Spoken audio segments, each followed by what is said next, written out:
بسم اللہ الرحمن الرحیم نحمدہ ونصلی علی رسولہ الکریم اما بعد۔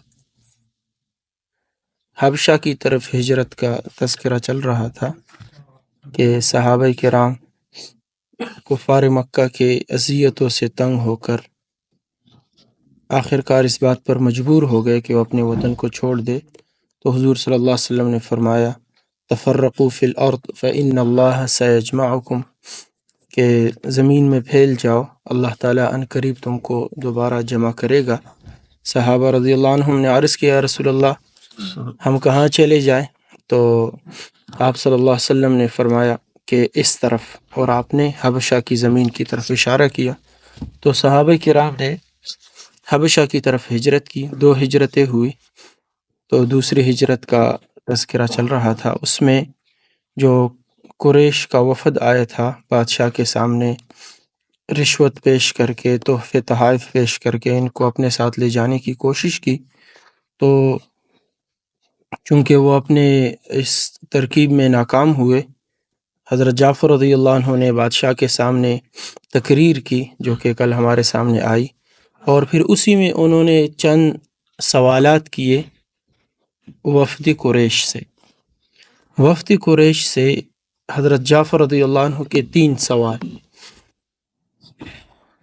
عروہ بن زبیر رحمۃ اللہ علیہ راوی ہے کہ حضرت جعفر رضی اللہ عنہ نے نجاشی سے کہا کہ میں ان لوگوں سے کچھ سوالات کرنا چاہتا ہوں، آپ ان سے جواب طلب فرمائیں۔ کیا ہم کسی کے غلام ہیں جو اپنے آقاؤں سے بھاگ کر آئے ہیں؟ اگر ایسا ہے تو بے شک ہم لائق واپسی ہیں۔ نجاشی نے عمرو بن العاص سے مخاطب ہو کر کہا، جو کہ قریش کے وفد کا سردار تھا، کہ کیا یہ لوگ کسی کے غلام ہیں؟ عمرو بن العاص نے کہا بل احرار کرام، غلام نہیں بلکہ یہ تو آزاد اور شریف لوگ ہیں۔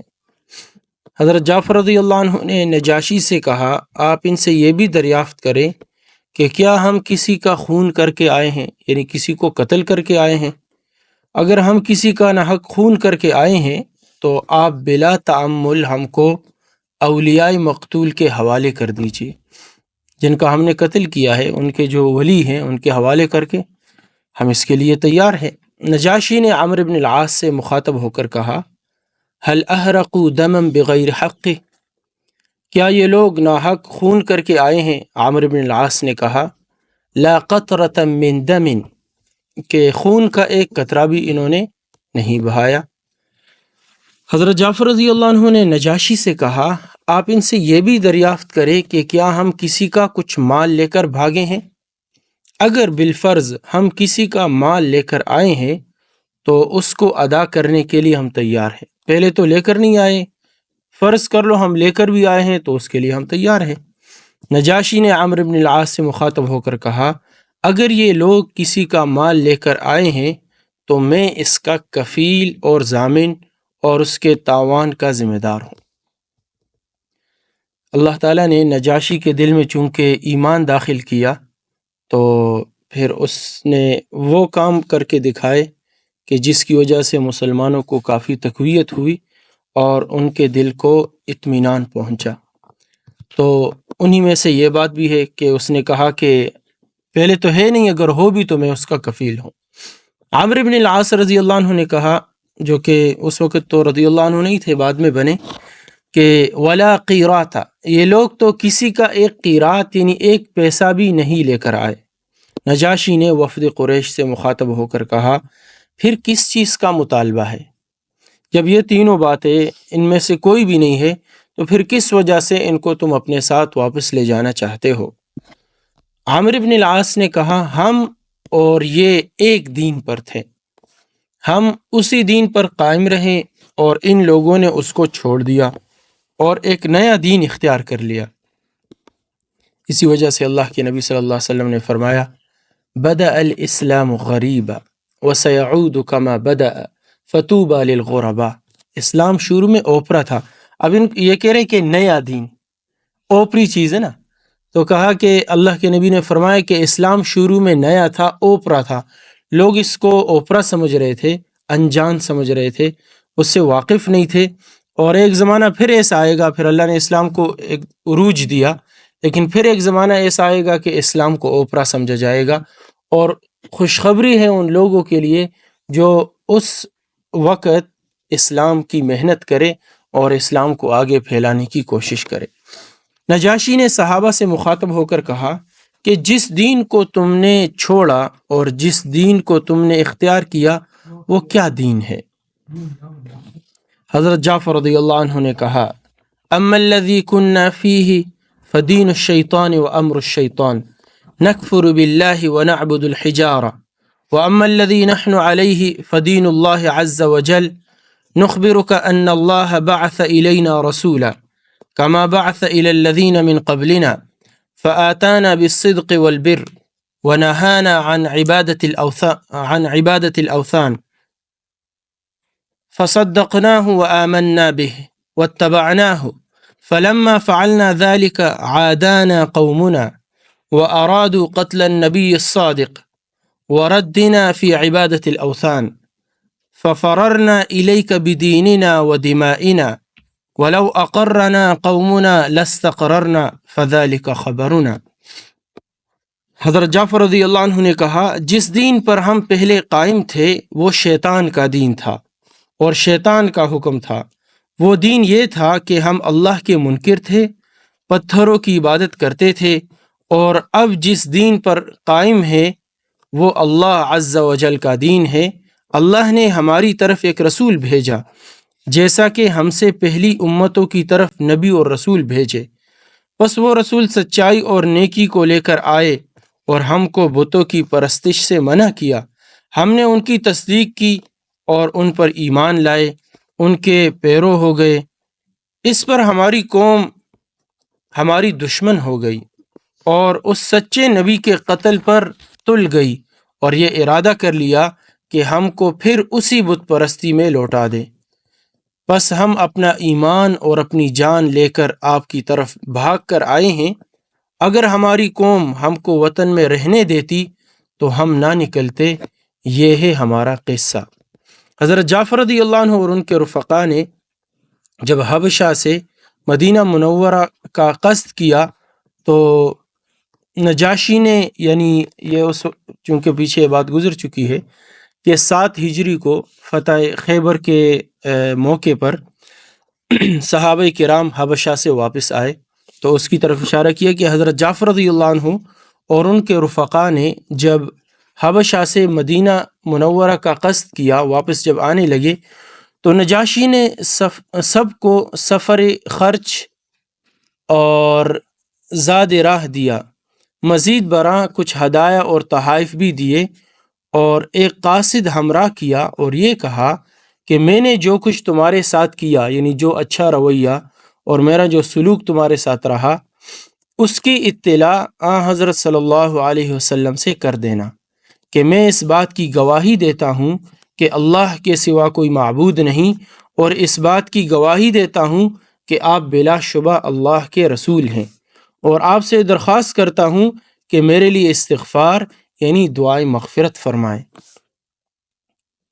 حضرت جعفر رضی اللہ عنہ فرماتے ہیں کہ ہم حبشہ سے روانہ ہوئے اور آپ کی خدمت میں پہنچے۔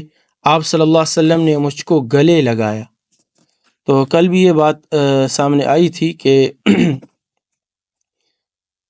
ہجرت ہوئی تھی 5 نبوی میں اور واپس آئے تھے 7 ہجری کو، تو کتنے سال بنے تھے؟ 15 سال بنتے۔ 15 سال کے بعد ملاقات ہے، تو اس لیے اللہ کے نبی صلی اللہ علیہ وسلم نے ان کو گلے لگایا، اور الادب المفرد میں لکھا ہے کہ حضور صلی اللہ علیہ وسلم نے دونوں آنکھوں کے درمیان پیشانی سے حضرت جعفر رضی اللہ عنہ کا بوسہ لیا۔ تو لمبے عرصے کے بعد اگر ملاقات ہو تو پھر تو گلے لگانا جو ہمارے ہاں روزانہ کا رواج بن گیا ہے وہ ہونا چاہیے، لیکن روزانہ کے حساب سے آدمی ملے اور گلے لگائے تو یہ حضور صلی اللہ علیہ وسلم کی سنت سے ثابت نہیں ہے۔ البتہ سلام کرنا اور سلام کے ساتھ مصافحہ کرنا، یعنی دونوں ہاتھ ملانا، دونوں ہاتھ ملانا یہ سنت ہے۔ ایک ہاتھ ملانا یہ سنت نہیں ہے مستقل۔ ہاں کوئی مجبوری ہو، دوسرے ہاتھ میں کوئی چیز ہے تو پھر ایک ہاتھ ملایا جا سکتا ہے۔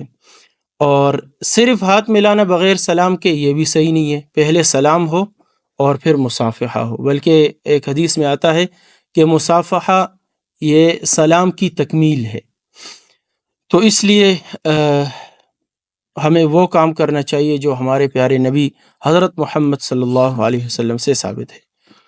ہاں، لمبے عرصے کے بعد کسی سے ملاقات ہو تو پھر اس کو گلے لگانا چاہیے۔ اچھا، معانقہ ہوتا ہے، عربی میں معانقہ کہتے ہیں۔ معانقہ عنق، یہ جو گردن کا دایاں بایاں کا جو حصہ ہے، یہ ایک دوسرے کے ساتھ ملانا، گلے مل کر یہ ملانا، یہ زیادہ محبت کی طرف اشارہ ہے۔ تو اور آپ نے کبھی، میں نے تو محسوس کیا، آپ نے کبھی محسوس کیا ہے، کبھی کسی عزیز سے آپ اگر ملے اور اس کو قریب کرے اور آپس میں گردن مل جائے تو زیادہ محبت کا ایک کیا کہتے ہیں، یعنی ایک سرور آدمی محسوس کرتا ہے۔ اور فرمایا کہ میں نہیں جانتا کہ میں، حضور صلی اللہ علیہ وسلم نے حضرت جعفر رضی اللہ عنہ سے مل کر آپ کو گلے لگا کر یہ فرمایا کہ میں نہیں جانتا کہ میں فتح خیبر سے زیادہ مسرور ہوں، خوش ہوں، یا جعفر کے آنے سے۔ اور پھر آپ بیٹھ گئے۔ نجاشی کے قاصد نے کھڑے ہو کر عرض کیا، یا رسول اللہ، یہ جعفر آپ کے سامنے موجود ہیں، آپ ان سے دریافت فرما لیں کہ ہمارے بادشاہ نے ان کے ساتھ کیا معاملہ کیا ہے۔ حضرت جعفر رضی اللہ عنہ نے کہا، بے شک نجاشی نے ہمارے ساتھ ایسا اور ایسا معاملہ کیا، یہاں تک کہ یعنی وہ جتنے بھی اس نے اچھے کام کیے تھے وہ ساری کارگزاری حضور صلی اللہ علیہ وسلم کو سنائی، یہاں تک کہ چلتے وقت ہم کو سواری دی اور توشہ دیا اور ہماری امداد کی، اور گواہی دی کہ اللہ کے سوا کوئی معبود نہیں، اور اس کی بھی گواہی دی کہ آپ یقیناً اللہ کے رسول ہیں، اور آپ سے درخواست کی ہے کہ آپ میرے لیے دعائے مغفرت فرمائیں۔ آپ اسی وقت اٹھے اور وضو کیا اور 3 بار یہ دعا فرمائی، اللہم اغفر للنجاشی، اے اللہ تو نجاشی کی مغفرت فرما، اور سب مسلمانوں نے آمین کہا۔ حضرت جعفر رضی اللہ عنہ کہتے ہیں، میں نے قاصد سے کہہ دیا کہ جب تم واپس جاؤ تو جو کچھ حضرت صلی اللہ علیہ وسلم سے تم نے دیکھا ہے وہ جا کر اپنے بادشاہ سے بیان کر دینا۔ تو یہ واقعہ تھا حبشہ کی طرف ہجرت کا، جو کہ ہمارے سامنے آیا۔ حضور صلی اللہ علیہ وسلم نے جیسا کہ فرمایا تھا کہ ابھی زمین میں پھیل جاؤ، انشاءاللہ اللہ تمہیں دوبارہ جمع کریں گے، تو اللہ نے وہ پورا کیا کہ 7 ہجری کو صحابہ کرام واپس مدینہ منورہ آئے، اور حضور کی جو بات تھی وہ سچ ہوئی۔ اللہ تعالی ہمیں حضور صلی اللہ علیہ وسلم کے نقش قدم پر چلنے کی توفیق نصیب فرمائے۔ سبحان اللہ و بحمدہ، سبحانک اللہم و بحمدک۔ لا الہ